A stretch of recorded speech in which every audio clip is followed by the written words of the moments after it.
Setelah sebelumnya diceritakan, Go Jing yang telah menguasai 15 gerakan dari 18 pukulan penakluk naga, jurus legendaris dari Pengemis Utara, salah satu dari 5 master top global. Hal itu membuat Ouyang, keponakan dari Racun Barat, cukup terheran-heran bagaimana kekuatannya bisa berkembang secara signifikan dalam waktu yang sesingkat itu.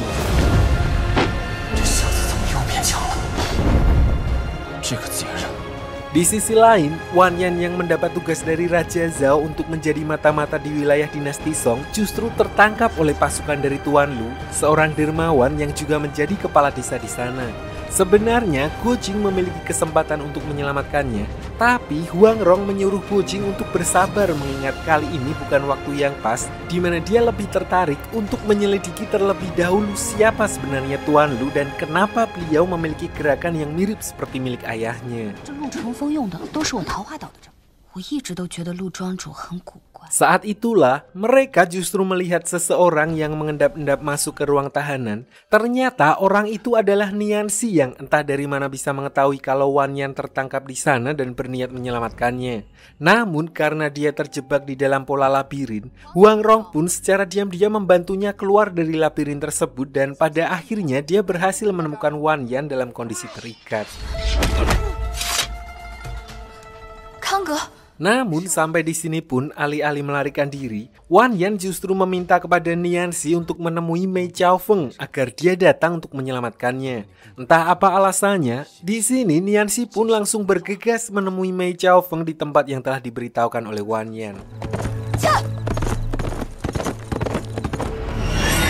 Begitu sampai di TKP, karena Mei Chaofeng adalah penyandang tunanetra, Nianxi kemudian menaruh tulisan dengan huruf Braille di samping tengkorak-tengkorak dengan harapan Mei Chaofeng melihat, meraba tulisan tersebut dan segera menyelamatkan Wan Yan.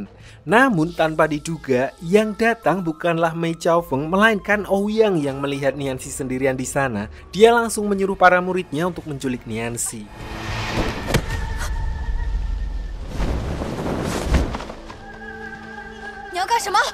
Tidak lama berselang, giliran Mei Chaofeng yang datang ke sana, di mana dia langsung menyadari pesan yang dibawa oleh Nianxi. Saat itulah Ouyang kembali muncul, di mana ternyata alasannya datang ke sana adalah untuk meminta Mei Chaofeng menyerahkan sebuah kitab. Tentu saja Mei Chaofeng pun tidak begitu saja menyerahkan kitab yang dimaksud, sehingga pertarungan pun terjadi.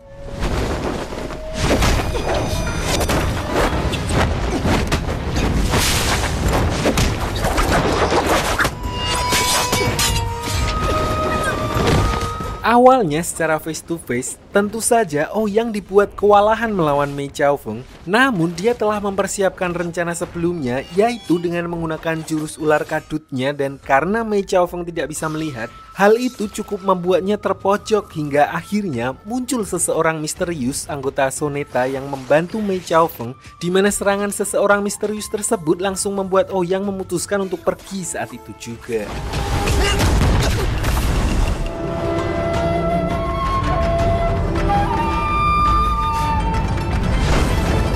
Singkat cerita, keesokan harinya, Tuan Lu mendapat oleh-oleh berupa tengkorak dengan bekas bolong yang hal itu merupakan pesan ancaman dari Mei Chaofeng.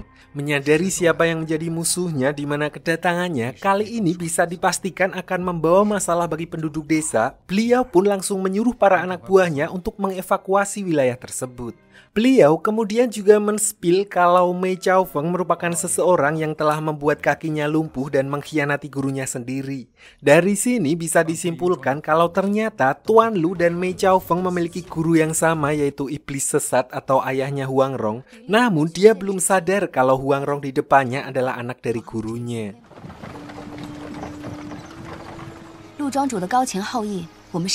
Untungnya di momen yang mendesak itu, mereka kedatangan bintang tamu, yaitu seorang master bela diri yang bernama Qian Ren, yang mengaku sebagai pemimpin geng telapak besi sekaligus salah satu pendekar paling kuat sekabupaten.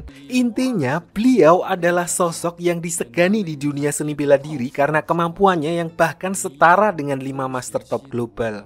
晚辈师承临安府云栖寺，早就听闻铁掌水上飘大名。Untuk membuktikan kehebatannya, di sini Qianren lalu menunjukkan salah satu kemampuannya, namun pertunjukan itu sempat terhenti saat mereka kedatangan para guru dari Gojing, yaitu 6 pendekar aneh yang datang ke sana setelah mendengar pesan ancaman dari Mei Chaofeng.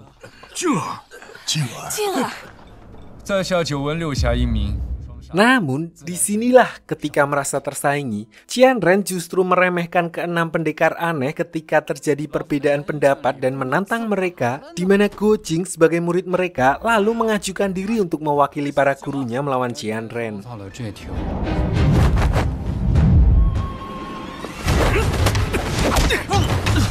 Alhasil, pertarungan pun terjadi dan termakan oleh omongan besar Qianren. Gojing sempat kena mental dan terkena salah satu serangan darinya. Disinilah dia justru menyadari satu hal, bahwa tenaga dalam yang dimiliki oleh Qianren tergolong biasa-biasa saja, bahkan hanya kelas teri.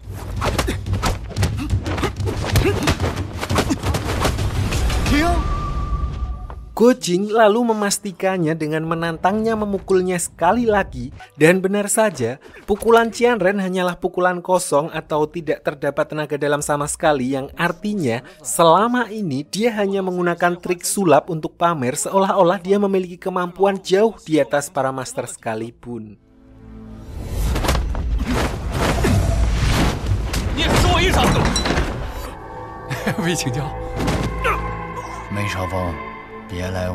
Bersamaan dengan itu, orang yang ditunggu-tunggu pun akhirnya tiba, di mana Mei Chaofeng yang awalnya kesana untuk menghabisi Tuan Lu dan menyelamatkan Wan Yan, kali ini berubah haluan setelah mengetahui musuh bebuyutannya, yaitu 6 pendekar aneh juga berada di tempat itu. Jiangnan Qi Guan.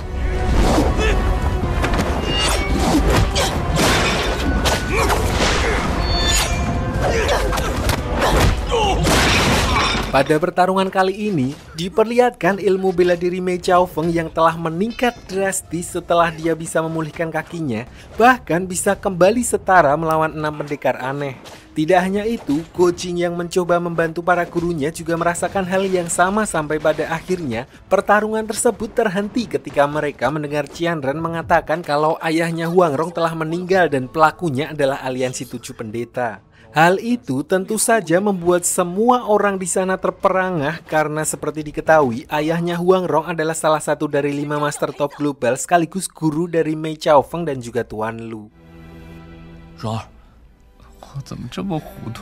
Di sini, Qianren bahkan tidak menyadari besarnya pengaruh dari pernyataannya barusan, sampai-sampai membuat Mei Chaofeng dan Tuan Lu seketika melupakan dendam mereka dan berniat bekerja sama untuk mencari ke-7 aliansi pendeta.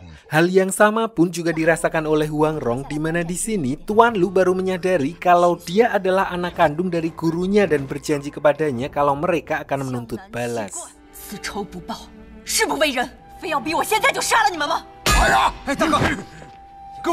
Tapi di sisi lain, ke-6 pendekar aneh yang notabene adalah sekutu dari aliansi pendeta menyuruh mereka agar tidak gegabah mengingat orang yang mengatakan sama sekali tidak berkompeten dan hanya membual, di mana hal itu dibuktikan ketika mereka membongkar trik-trik yang dipakai oleh Qianren.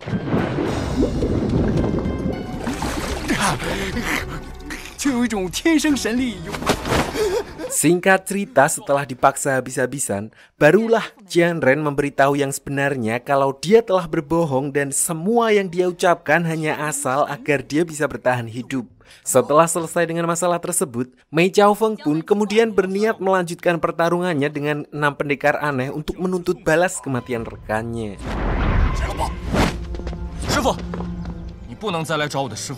Di tengah perdebatan itu, Gojing yang meskipun dulu masih kecil, namun dia merupakan orang yang tidak sengaja menghabisi rekannya dan oleh karena itu, dia berniat menggantikan para gurunya untuk bertarung dengan Mei Chaofeng. Awalnya, Mei Chaofeng sebagai senior mengatakan kalau dia hanya akan menggunakan 15 jurus untuk menghabisi Gojing. Namun, mereka tidak menyadari kalau Gojing telah menguasai 15 pukulan penakluk naga dari sekte pengemis, di mana sebagai murid yang lamban dan diremehkan tersebut justru mampu menahan puluhan jurus dari Mei Chaofeng.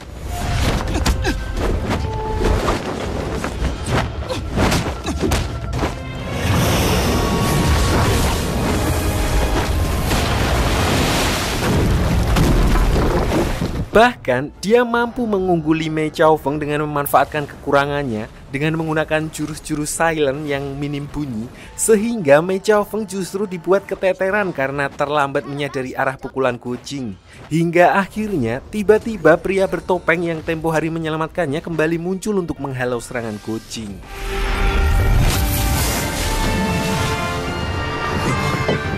Pria itu kemudian membawa Chaofeng ke hutan untuk diberi pengobatan dan tambahan sedikit tenaga dalam. Belum diketahui siapa sebenarnya orang ini, tapi yang jelas beliau sangat mengetahui dari mana Mei Chaofeng berasal dan sangat menjaga marwah atau kehormatan gurunya, di mana beliau lalu menyuruh Chaofeng untuk kembali bertarung melawan kucing sampai titik darah penghabisan agar tidak mempermalukan perguruannya. Tanpa buang waktu, Mei Chaofeng pun kembali menantang kucing dan langsung mengamuk, di mana kali ini dia bisa dengan sangat efisien menghalau serangan dari kucing.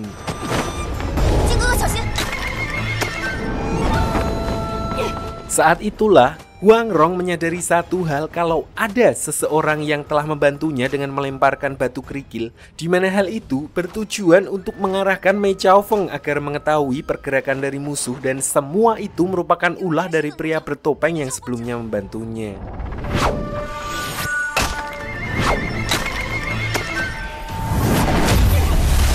Bahkan para pendekar aneh menyadari kalau lemparan kerikil yang hanya menggunakan kekuatan jari tersebut terlalu kuat, di mana orang yang melemparnya seharusnya setara dengan 5 master top global. Sampai akhirnya Huang Rong sadar kalau pria bertopeng itu adalah ayahnya, penguasa Pulau Bunga Persik yang dijuluki Iblis Sesat.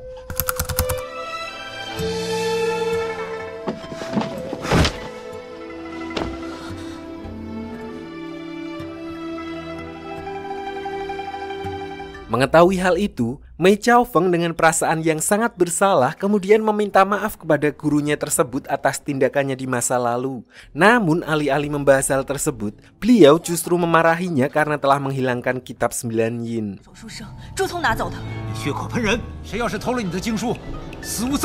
Sampai di sini, Iblis Sesat pun menyuruh Mei Chaofeng untuk segera mendapatkannya kembali. Tidak hanya itu, dia juga diperintahkan untuk menghabisi semua orang yang telah membaca kitab tersebut dan berkata kalau kitab tersebut hanyalah setengah dari keseluruhan kitab 9 yin.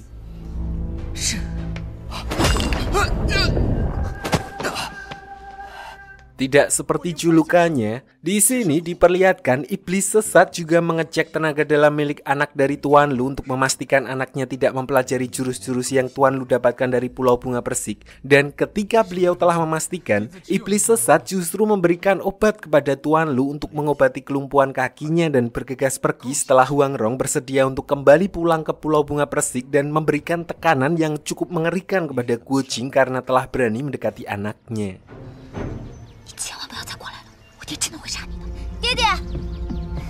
Scene lalu flashback sebentar ke belakang, lebih tepatnya 18 tahun yang lalu ketika Gojing dan ibunya dibawa ke wilayah padang rumput dataran Mongol. Saat itu dia terpaksa hidup di sana mengingat dinasti Jin sedang gencar-gencarnya melakukan genosida di wilayah dinasti Song. Namun hal itu tidak mengubah jati diri ibunya Gojing yang berpesan kalau sampai kapanpun darah mereka berasal dari dinasti Song dan orang yang paling bertanggung jawab atas musibah yang menimpa keluarga mereka adalah mata-mata dinasti Jin yang kita panggil aja Udin, dan sekarang dia sedang menyamar di desa Tuan Lu.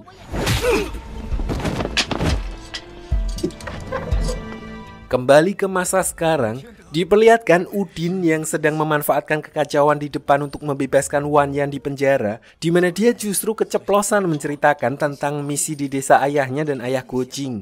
Saat itulah Wan Yan baru menyadari kalau Udinlah seseorang yang telah menghabisi ayahnya Gojing. Entah benar-benar atau hanya rencana lain dari Wan Yan, dia pun kemudian membawanya ke hadapan semua orang dan berperan seolah-olah dia adalah anak dari seorang patriot dinasti Song, di mana Udin akhirnya mengaku kalau orang yang dulu menyuruhnya untuk mencelakai ayahnya Gojing dan ayahnya Wan Yan adalah Raja Zhao sendiri.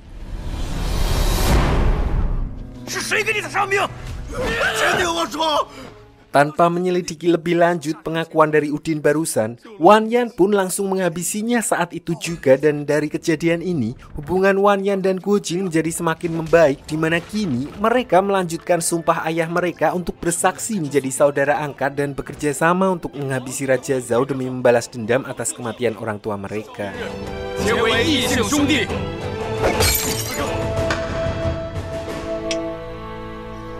Singkat cerita, keesokan harinya diperlihatkan Guo Jing dan yang lainnya yang berpamitan untuk meninggalkan desa Tuan Lu, di mana dia berniat pergi mengembara bersama Wan Yan untuk membalaskan dendam ayah mereka. Dengan Wan Yan yang sekarang berada di pihak mereka, kesempatan untuk menghabisi Raja Zhao bukanlah hal yang sulit. Namun sebelum berpisah, 6 pendekar aneh berpesan agar Guo Jing tetap berhati-hati terhadap Wan Yan meskipun mereka telah menjadi saudara angkat. Karena melihat dari gerak-geriknya, Wan Yan masih merupakan tipikal orang yang ruwet dan takutnya bisa berubah pikiran di saat-saat terakhir. 好，六师傅，明白，四师傅。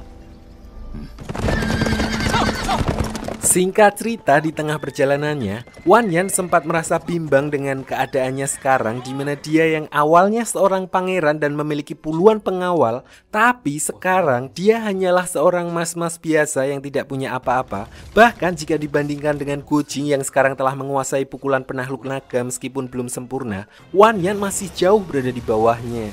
Dari kejadian ini, kita bisa mengambil pelajaran bahwa hidup ini memang tidak dapat diprediksi, entah itu sesuatu yang buruk atau baik, apapun bisa terjadi dan mengubah hidup seseorang. Ngomong apa ini saya? Scene kemudian beralih ke Ouyang waktu masih bocil, di mana dia adalah anak dari ketua suku di wilayah barat. Diceritakan kalau dulunya wilayah tersebut sangat terpuruk sampai akhirnya bisa dibangun kembali berkat kerja keras dari pamannya yang tidak lain adalah Rajun Barat.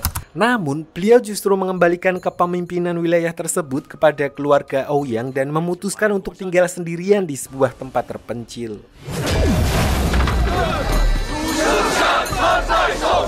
Sampai akhirnya kedua orang tua Ouyang meninggal dan semua beban kepemimpinan wilayah tersebut dilimpahkan kepadanya. Untungnya dia dirawat oleh pamannya, dan alasan Ouyang memiliki banyak sekali perempuan yang menjadi pengawalnya adalah dia mencari seorang gadis yang mirip dengan ibunya untuk menggantikannya menjadi sosok seorang ibu. Hingga dia merasa di atas angin dan mulai arogan ketika dia bisa mendapatkan semua yang dia inginkan di wilayah barat, bahkan menculik gadis-gadis yang menjadi incarannya.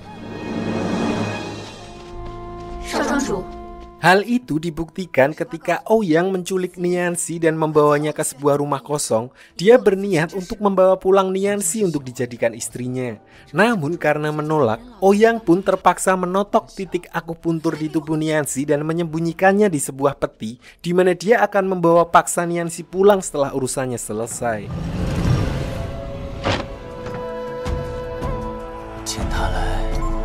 Sementara itu di sisi lain, diperlihatkan Guo Jing dan Wan Yan yang sedang makan di warung Bu Jazim, di mana Guo Jing lalu menyadari sebuah pesan dari Huang Rong dan memutuskan untuk pergi duluan menemuinya. Sementara dia berjanji kepada Wan Yan untuk kembali bertemu di suatu tempat.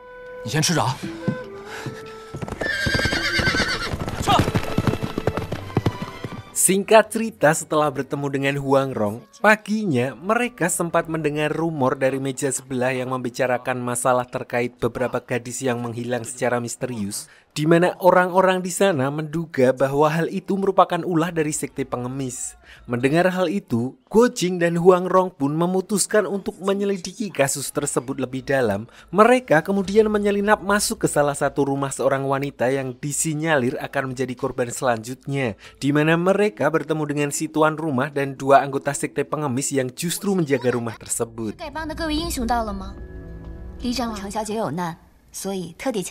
Ternyata setelah diselidiki lebih lanjut dari beberapa barang bukti, Huang Rong langsung bisa memastikan kalau pelaku utamanya bukanlah sekte pengemis melainkan Ouyang, di mana Huang Rong lalu berencana untuk menjadikan dirinya sebagai umpan, sedangkan Guo Jing dan yang lainnya diminta untuk mengawasinya dari arah kejauhan. Meskipun beresiko, namun itu adalah cara yang paling efisien untuk langsung membongkar kasus tersebut, di mana tanpa buang waktu mereka pun bergegas untuk bersiap-siap.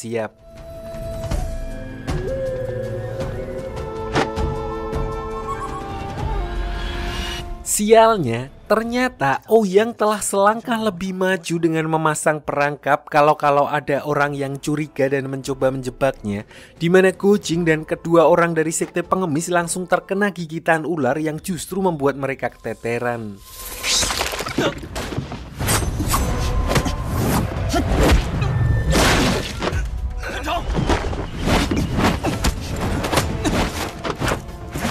Karena sudah terkena serangan sejak awal, di sini Gojing bisa dibuat tidak berkutik sama sekali. Bahkan dengan sombongnya, Ouyang meremehkan jurus Gojing yang diajarkan oleh pengemis utara, di mana ucapan tersebut pun harus dibayar ketika pengemis utara tiba-tiba muncul di tempat tersebut.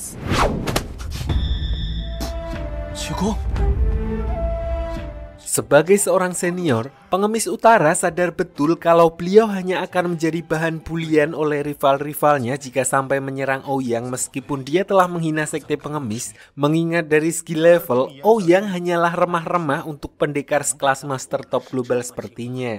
Oleh karena itu, pengemis utara pun menarik perkataannya sebelumnya dan memutuskan untuk menjadikan Gojing sebagai muridnya, di mana beliau akan melatihnya 3 gerakan terakhir pukulan penakluk naga untuk mengalahkan Ouyang.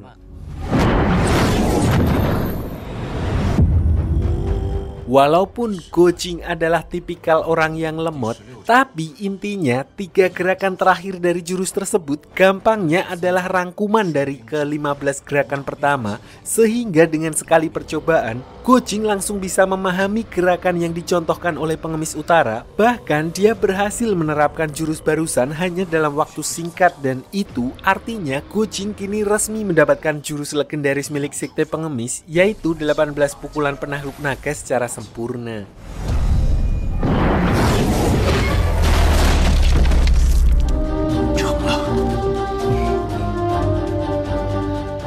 Sampai di sini, kita lalu diperkenalkan dengan seorang putri dari Kekaisaran Mongol yang bernama Putri Hua, lalu kakaknya, Tolui yang juga adalah teman dekat Gojing sewaktu kecil, guru mereka yang bernama Guru JB, dan beberapa bawahannya yang sedang beristirahat di tengah hutan. Di mana kedatangan mereka adalah sebagai utusan dari Kekaisaran Mongol, sedangkan Putri Hua sengaja ikut dalam perjalanan tersebut untuk mencari Gojing. Perlu diketahui, Gojing menghabiskan masa kecilnya di daratan Mongol hingga akhir balik, sampai akhirnya ke-6 pendekar aneh memutuskan untuk menyuruh Gojing pergi ke daratan tengah.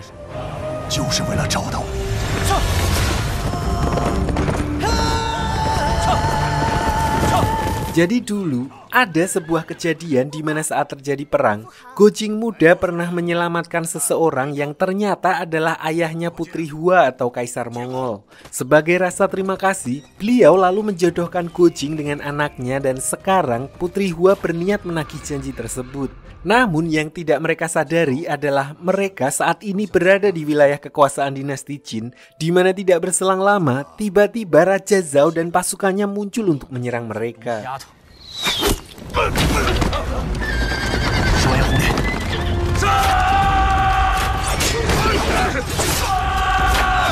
Di sisi lain, Gojing yang kembali bertemu dengan Wan Yan di tempat yang sudah dijanjikan, lalu tidak sengaja melihat elang peliharaan Gojing dulu, di mana mereka pun langsung menuju ke tempat elang tersebut berasal dan menemukan peperangan antara pasukan Kekaisaran Mongol sedang melawan dinasti Jin.